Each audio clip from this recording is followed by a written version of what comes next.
Assalamualaikum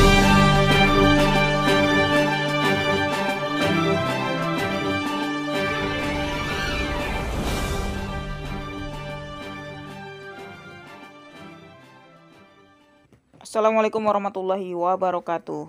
Berjumpa lagi dengan Raihan Batola, informasi desa dan transmigrasi. Teman-teman, jangan lupa like dan subscribe-nya agar kami terus bersemangat menyajikan informasi-informasi dari transmigrasi. Kali ini kami ada di transmigrasi Abumbun Jaya di Kecamatan Sungai Tabu, Kabupaten Banjar. Kami akan menjumpai Bapak Martin, petani teladan di sini.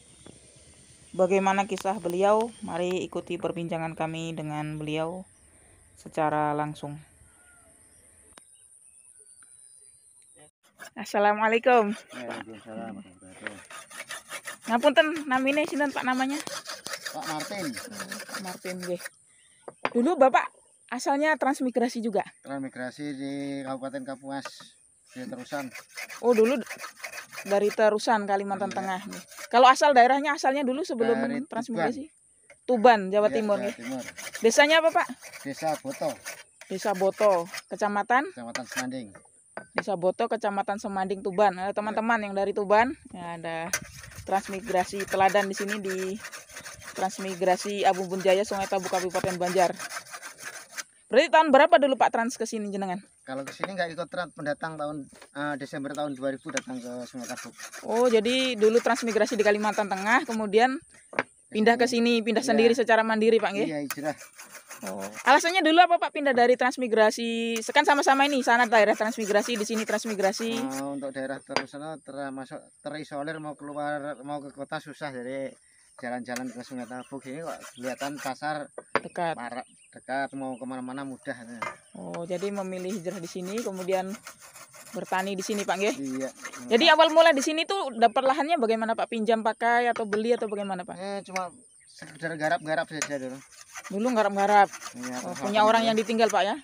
karena nggak ada orangnya juga kosong, terus akhirnya garap tanah desa ini, dan akhirnya ya alhamdulillah punya lahan sendiri gitu. Sejak tahun 2000 Pak ya? Iya. Berarti Desember sudah 2000. Ya, sekitar 21 tahun Pak. 21 tahun. Nggih, nggih. Apa hasil yang sudah Bapak dapat sampai sekarang ini Pak? Ya alhamdulillah cukup untuk kebutuhan hari-hari. Sudah punya lahan sendiri Pak? Alhamdulillah. Berapa hektar nih Pak kalau boleh tahu nih?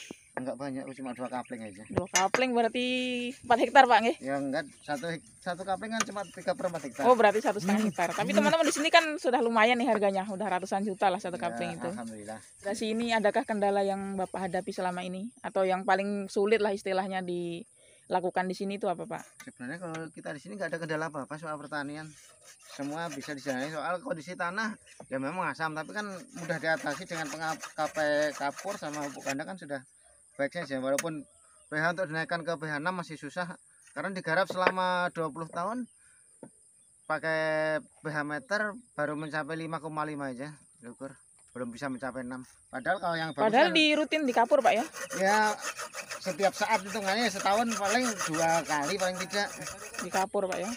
Tapi itulah tanah sini untuk menaikkan pH ke 6 tuh sangat susah.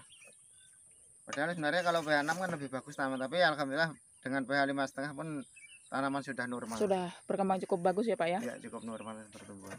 Kalau yang Bapak rasakan saat ini atau sampai saat ini yang paling menjanjikan Pak dibudidayakan, ditanam di daerah transmigrasi ini apa Pak? Yang baik itu secara pertumbuhannya, hasilnya ataupun harganya cukup menjanjikan atau kompetitif untuk Bapak sendiri sebagai petani itu sayur apa Pak?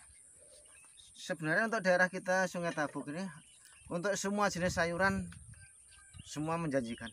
Tergantung kita pengelolaan dan mulai harga juga dapat bersaing di pasar karena dekat dengan pasar dan sayurnya masih segar dibandingkan daerah lain. Oh, jadi di sini seberapapun panen terserah pasar Pak insya Allah ya? Masih kurang barangnya aja hitungannya. Oh iya, jadi harga juga cukup kompetitif Pak ya? Harga lebih unggul lah daripada daerah lain, dari daerah lain. Untuk lantai jemur ada juga dapat karena kelompok kami ya dinilai oleh mereka untuk mewakili Sungai Tabu kemarin istilahnya tahun 2018 ya termasuk dapat peringkat 2 istilahnya kelompok tani kami. Wah, prestasi yang membanggakan ya, ini untuk Pak. Sebagai petani juga tahun 2020 dapat peringkat ketiga juga itu kan, mewakili Sungai Nyambung Tapung. terus nih Pak, harus nanam kalau petani nih. Nah, kalau petani kalau nggak bisa sambung menyambung, akhirnya ibaratnya apa? Dapur ya Yang full. orang ngebul ya. Jadi harus macam-macam tanaman dan Macam-macam sambung menyambung. Jadi kan apa tujuannya? Harga yang satu jatuh mungkin yang satunya tinggi. Jadi bisa saling menutupi. Oh, jadi itu salah satu triknya petani harus begitu Pak nggih. Kalau banyak jenis tanaman, satu harga jatuh mungkin di komoditas lain harganya bagus. Kan Jadi itu saling menutup. Memang kalau kita tanam satu jenis tanaman, kalau pas harga bagus lumayan untungnya, tapi pas harga jatuh bisa gulung tikar berarti kan ya. Kayak tanam cabai berarti pas jatuh harga cuma 5.000 kan pernah terjadi cabai besar 5.000. Bangkrut petani. Kalau untuk luasan Bapak yang segini, yang 1,5 hektar ini Pak, kira-kira satu musim tanam ini habis modal berapa Pak? Nggak pernah hitung. Di atas 20 juta Pak mungkin?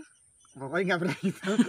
Pokoknya sistemnya modal putar. Putar terus ya? Nggak langsung sekaligus. Jadi nggak pernah dicatat di total-total gitu Pak? Karena pernah menanam saya catat, wah kok dapat panen sekian, dicari duitnya mana habis buku apa cuma jadi kebutuhan cukup ada sisasi. Jadi mending ngitungan Pak ya, hasilnya daripada ngitung modalnya. Jadi nggak perlu kita terlalu menghitung-hitung, kita kan nanti pas kok habisnya sekian banyak, nggak perlu kalau menurut aku loh. Kalau istilah tani-tanian di sana. Kalau kita sebenarnya petani profesional, planning harus lengkap. Untuk tahun bulan ini apa yang mau ditanam, modal berapa sebenarnya harus tercatat rinci aturannya. Tapi tani-tanian ini hasilnya sudah mantap kok Pak. Tani-tanian terus terang. Saya dalam bertani nggak mengikuti prosedur ilmu pertanian saya terus terang. Terlalu ribet. Sebenarnya mau tanam paling enggak pupuk letakkan di lahan minimal seminggu baru kita boleh kita tanamnya kalau aturan. Kalau menurut teori? Sebenarnya seperti itu. Tapi kalau menurut Bapak? Tapi prakteknya?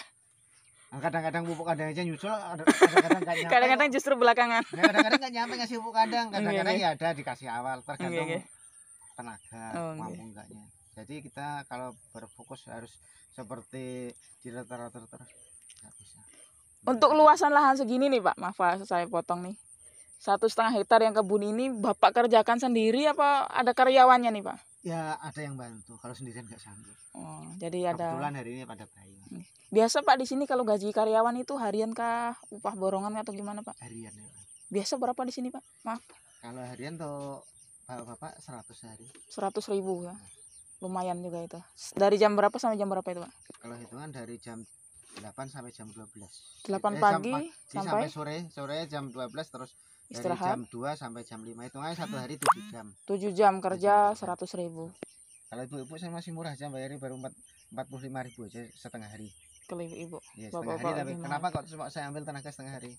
Karena dalam perhitungan kalau kita ambil tenaganya full satu hari, dia hanya mengandalkan dari kerja bantu orang lain, nanti nggak ada sisanya, cuma habis pakai belanja. Jadi tujuan apa?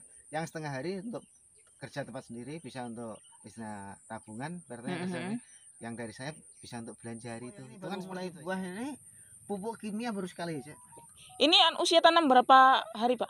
Cabenya nih sekitar 70-an hari mungkin kurang 70 lebih. Hari. Karena nggak pernah dicatat tanamnya tanggal berapa, nggak pernah dicatat.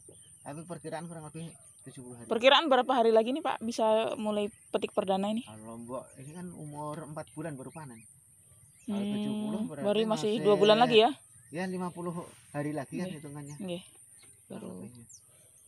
Tapi sangat subur ini. Cabai besar daripada cabai ini. Kalau yang cabai besar. Tapi lebih awet ini Pak ya? Lebih cabai yang cabai besar ini kan nanamnya bareng aja ini. Cabai besar sudah panen. Paling sebulan lagi sudah bisa panen yang cabai besar. Sekali panen berapa? Ini per hari rata-rata ya kurang lebih 2 pikulan lah. 2 kuintal sekali petik teman-teman. Dengan harga 3.500 per kilo di tingkat petani ya.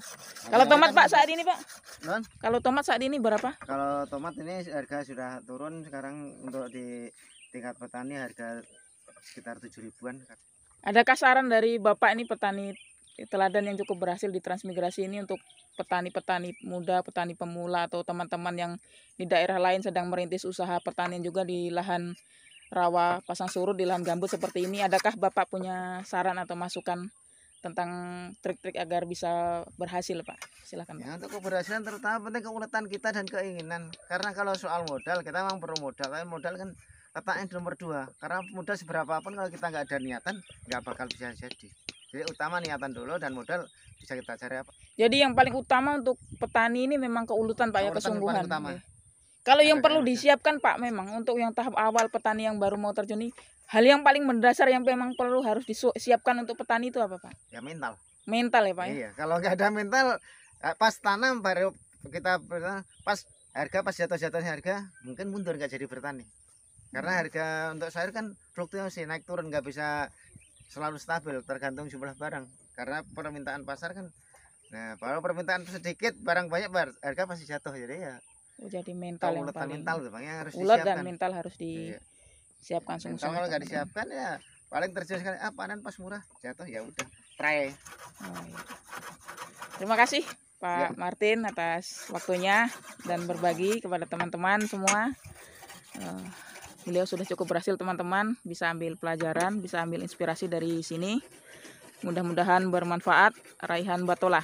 Jangan lupa like dan subscribe-nya, teman-teman. Assalamualaikum warahmatullahi wabarakatuh.